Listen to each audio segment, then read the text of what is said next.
Tropical gardening, as any type of gardening, has its challenges, and in this video I'd like to share with you 5 of the biggest challenges that we have here at Suinsok Homestay in our tropical garden.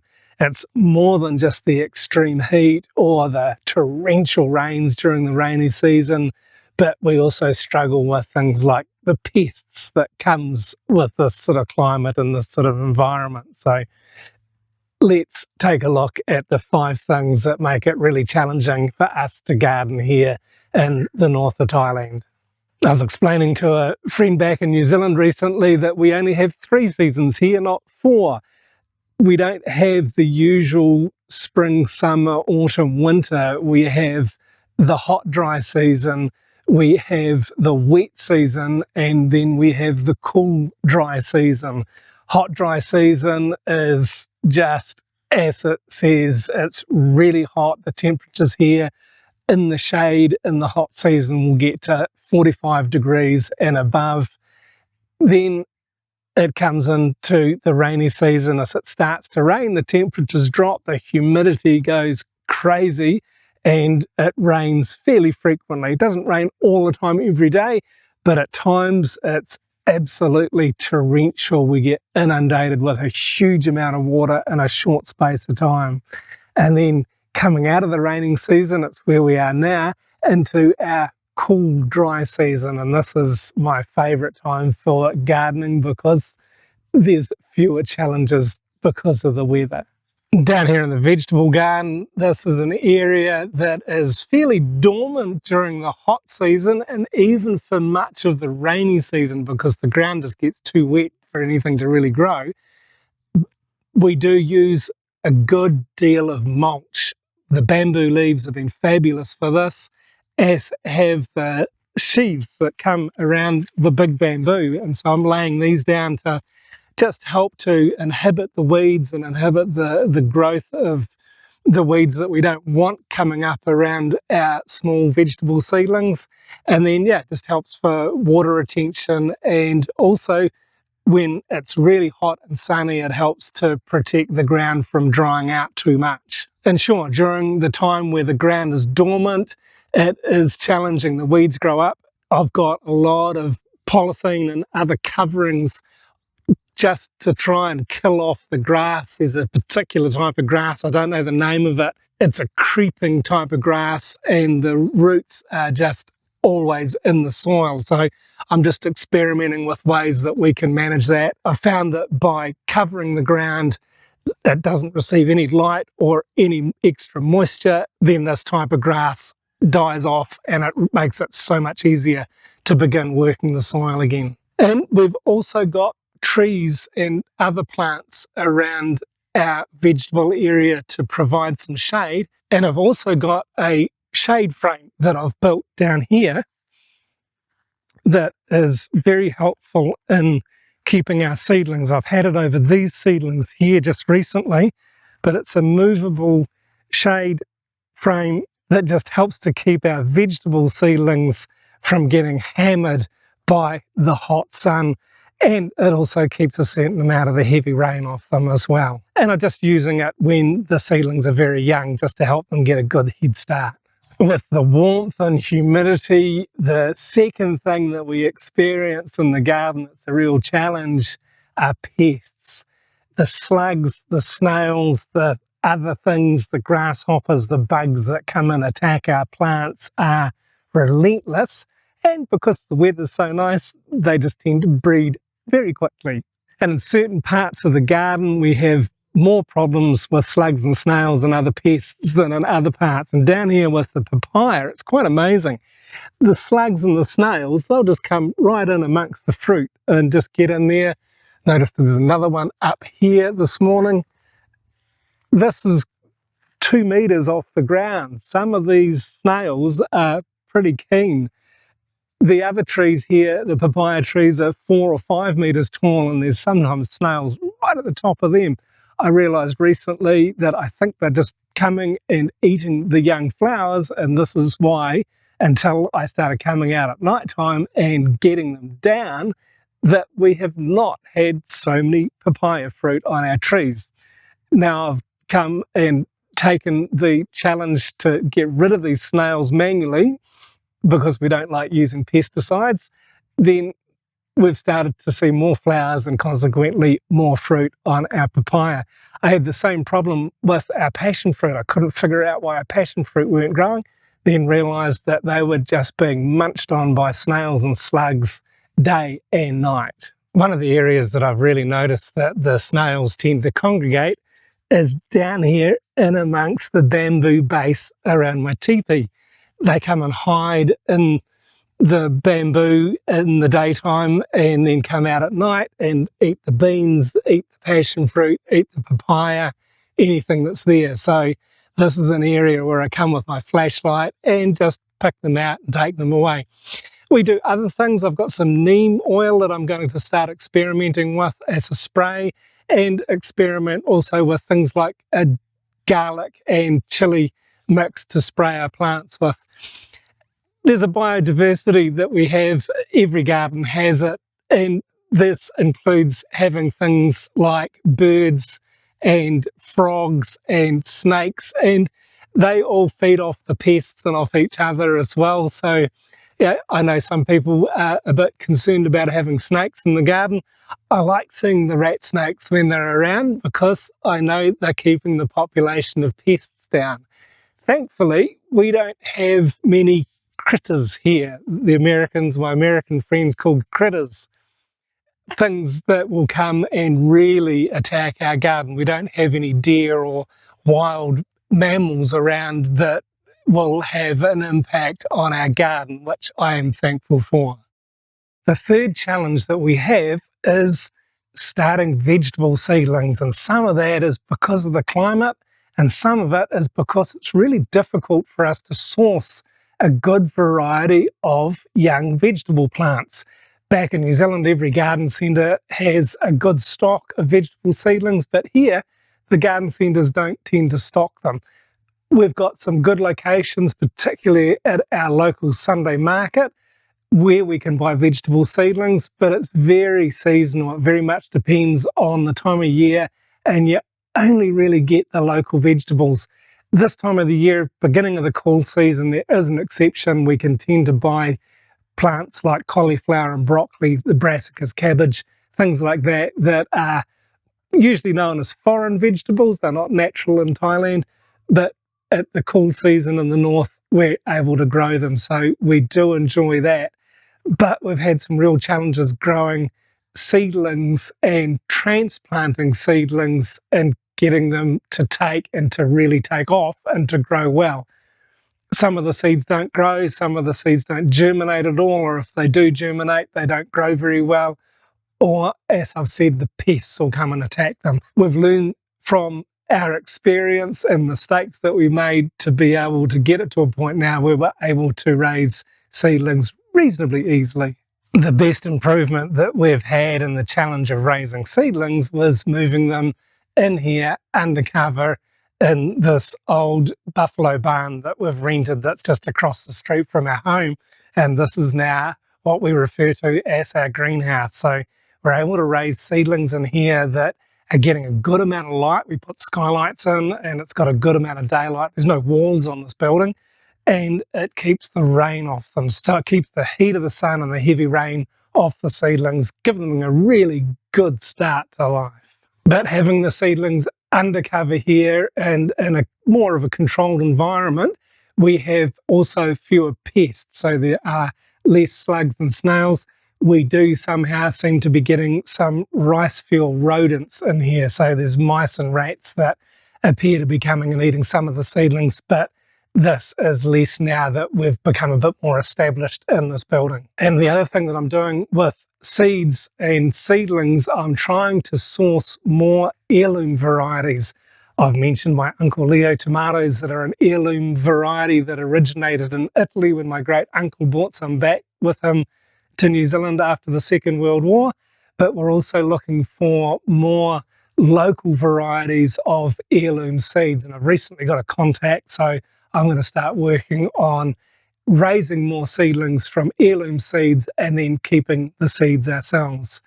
And I'd just like to take the opportunity at this point to mention our Substack. If you'd like to read more and learn more about what we're doing with a bit more detail, check out our Substack page. I'll leave a link in the description below. Managing the scale of growth in our garden here, we've got about an acre of land, and this is the biggest garden that I've ever had. It's also the longest period of time that I've gardened in one location, which is pretty exciting, but it's a lot of work and I really do enjoy it. Sometimes at this time of the year during the rainy season, particularly during the end, it gets a bit tiring. I'm not getting any younger, but it is such a lot of work to be able just to control the rapid growth that happens during the rainy season. This area behind me, we're right at the back of the section, it slopes down towards the canal at the back there, and this season I have hardly had time to really even look about it or think about it. I've attacked it just recently with the weed eater, taken some of it down, but it's just dense in there because I haven't touched it for about 3 or 4 months, and the vines grow, the weeds grow underneath, and they just take over the trees. So I'm going to have to get down there soon and just carefully cut away at the base of the vines, and then usually I'll let them die off and then pull them out of the trees. But then I'm also going to need to prune the trees back, because even though they're covered in vines, they don't stop growing. And this is another skill that I'm having to learn, is to prune the trees. We've only been here a little less than 8 years, and the trees just grow like crazy, as do our lawns, our grass. And I really do enjoy having some lawn, having some grassy areas, particularly closer up to the house. But down here at the back, I am on a mission to eradicate as much of our lawn as possible. Yeah, I don't mind having a garden that looks a bit sort of dishevelled and lived in, if you like, and growing. I don't need to have a perfectly manicured lawn back down here, but even having lawn, I don't really want it. I want to be able to plant it out so that we can make the most use of the land to grow food, to grow vegetables and fruit, and then also have lovely flowering trees and more bamboo. Can never have enough of that. And so I'm working to really eradicate as much of the lawn as possible. I'd let it grow more wild and just leave it be, but we do run a homestay, and so I do like to have the gardens looking comfortable and inviting when we have customers come and stay. In managing our garden here, we've got 4 zones. This is our greenhouse zone, so it's covered, it's a bit safer from the elements than some of our other areas. In front of the house and around where our guests are, we've got the lawn area that I like to try and keep reasonably short and reasonably nice looking. Then we've got the vegetable garden area, and this is kind of one main area down the side of the property, but it's also little plots throughout the garden that I'm starting to develop, like where I've got the teepees, and at the back where I've got the papaya, I'm going to start to grow some vegetables underneath. I'd like to see if I can use the papaya to grow tomatoes up and tie the tomatoes to the papaya as they grow. And then through that area too, that's our orchard area where we've got the papaya, a lot of mango, our passion fruit, and a bunch of other fruiting trees that we're trying to really work into a food forest situation. So rather than having grass underneath them, we're going to plant other food plants underneath them. The 5th challenge that we have here is our water management and soil management. As I mentioned before, we get some real torrential rains, and this tends to really leach out the nutrients in the soil. At this time of the year, when we've had so much rain already, it's near the end of our rainy season, and we've just had some very heavy rain for a couple of days, and apparently there's more coming, and this just strips out the nutrients in the soil. So we're constantly having to replace these. We do this as organically as possible, and using a number of different things like our compost and our various organic nutrients that we add to our plants, but also with a real focus on building up our soil to really enrich it organically. The next challenge that comes is that during the cool season, the soil is kind of retaining some of that moisture more easily. We are starting to have to water during the cool season, but once it gets to the hot and dry season, I can't even think about planting trees at that time of the year, partly because we don't get enough rain, but largely because the soil turns to concrete almost. It's really virtually impossible to get a spade in it to dig it. I've got to really work hard to get any depth of a hole during the dry season because the soil is just so compacted, and especially down here at this area in the back, the soil level used to be up here and we took it down and filled in a pond with it. So the soil, it's not actually soil here, it's just dirt. There's no life in it. There's a lot of limestone, there's a lot of rock in it, and it's just very, very difficult to work.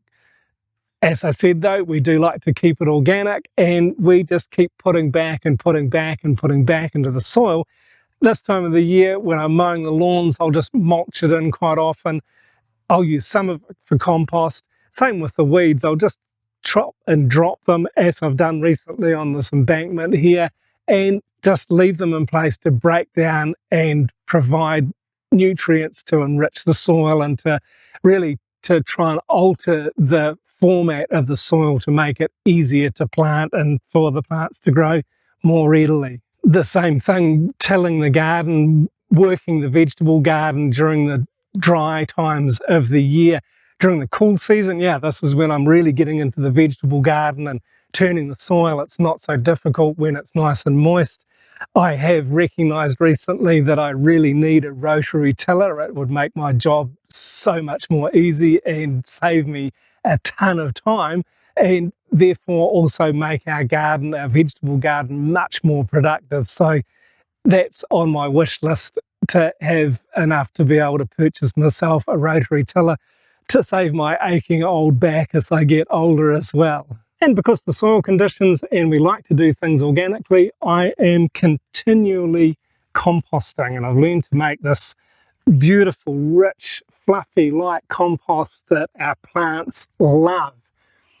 The bonus of being in a tropical climate is that compost happens really quickly. I've set these 3 bins up probably just over a year ago, and I'm thrilled with the results that I'm getting. And I'm being more careful about layering my greens and my browns, my nitrogen and my carbon, and adding things like biochar, using dry cow manure, dry buffalo manure, and just whatever organic material that we have in our garden. It all goes into the compost, and it's working incredibly well. We're also noticing that the worms are coming back to our section again. This land used to be a rice farm, and more recently it was a longan orchard when we purchased it. Both those crops get a lot of chemical put on them. And I was talking to an older farmer, an organic farmer, that dropped some chicken manure off for us one day and said to him, I think, we don't have any worms because of the amount of chemical that's been used on the land in the past. And he just totally said, yeah, sure, of course, that's why. And so it's taken some time, but we're now beginning to see some good fat earthworms coming back into our section in different locations. I have put some red wrigglers into the ground and have made sure that they've got plenty of mulch and the likes to be able to enjoy as well. But it's just an exciting part of this changing garden in this challenging climate. We also plant some cover crops from time to time. We've used sun hemp for a while. This is a really great nitrogen fixer. And the other thing that we've got to contend with here is water supply. We've got 3 big tanks, they're about 3,000 litres each. 2 of them supply water to come into our home, and the other one is our gardening water supply. This comes from a different source up on the mountain. We're at the foot of the highest mountain in Thailand, Doi Inthanon. So generally, we don't have a shortage of water even during the dry season. This is something that we were careful about when we were choosing a property, to know that there was going to be a good supply of water for our garden during the dry season. So we keep these tanks full and use them. They're attached to pumps so that we can have good water pressure through the garden when we need to supply water to our vegetables and our fruit trees. Tropical gardening is continually challenging, but I love it. What's to be working in a garden if it's easy all the time and there's no challenge to it? There's something about being able to work hard and sweat a lot, but then at times come back to the kitchen with armloads of fruit and vegetables to be able to enjoy as we sit at our table and eat them, and as we share them with others around about us. And it's a constant learning experience. My wife and I are always trying new things to overcome these challenges and to improve the yields and improve the enjoyment of our experience in the garden, of working in the garden. And we do love to share this on here on YouTube. We like to make these videos because in making these videos, it actually helps me to learn more and to understand more about my garden. I found the same thing when I started teaching photography. After many years of being a photographer, then learning to teach photography helped me to understand my craft so much better. And it's the same being in a garden, and just, I'm no expert, we're not experts at gardening, but we really enjoy it and we really love to share with you what we're doing here, in the hope that you will enjoy it and find some tips and tricks and things that you can do that'll help to save you time that has just come from our experience. And we really do love being in our garden.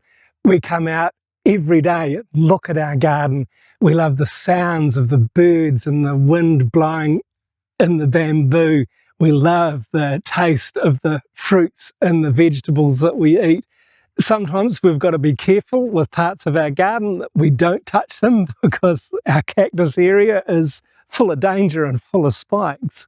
And then, of course, the smell of being in the garden. And my wife has done such an amazing job of putting scented flowering trees throughout the garden, so I can walk in the morning or walk in the evening and just receive these beautiful aromas from the different flowering plants that happen at different times of the year. So it's not all of a challenge. We do really enjoy it. And we'd love to hear from you. Whereabouts are you growing your tropical garden? And what are the challenges that you have? Do you have different challenges than we have here in the north of Thailand? Do you have similar challenges? Drop us a comment down below and let us know how you get on with these things.